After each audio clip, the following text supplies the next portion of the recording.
Right now, we're looking at the latest advisory from the National Hurricane Center, and we are seeing that 12 p.m. timestamp because now that the radar is able to see Hurricane Irma, we're now going to get these hourly updates in terms of the position of Irma. And yes, it is still a very dangerous, major Category 5 hurricane. Max sustained winds 185 miles per hour and moving to the west-northwest at 16 miles per hour. It is currently battering portions of the U.S. and British Virgin Islands as well as Puerto Rico. And as we take a look at what's happening, it is going to continue to move west-northwest here and likely to the north of Hispaniola as we head into Thursday morning. Then likely a Category 5 Irma moving across Turks and Caicos and the southeast Bahamas potentially as we head into Friday morning. And then it could be moving a little bit more on a westerly track towards Cuba here as a Cat 5. And then as we head into the weekend, there's still a lot of uncertainty, and we continue to see the forecast cone shifting to the east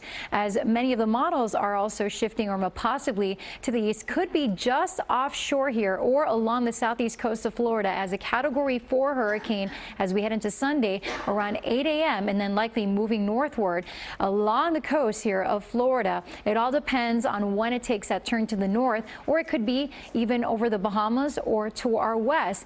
When we look at the forecast cone again, we don't focus on the center of the cone. We take a look at where the cone is encompassing and the areas that are going to be threatened by this massive hurricane. So a Category 3 likely by Monday morning. And as we look at the latest satellite image, you can see just how powerful and just how huge this hurricane is. This is a current radar. And yes, we're seeing the rain right now soaking parts of the U.S. Virgin Islands and Puerto Rico. Hurricane warnings continue for these areas and also for the northern portions of Hispaniola, Turks and Caicos, southeast Bahamas. Hurricane watches in place for central Bahamas and Cuba at this time. Looking at the computer models, which continue to change as we look at the different runs here, we're seeing that they're in agreement, at least for the next few days, that Irma will move west-northwest. However, what happens when we get into Saturday into Sunday? That's the big question.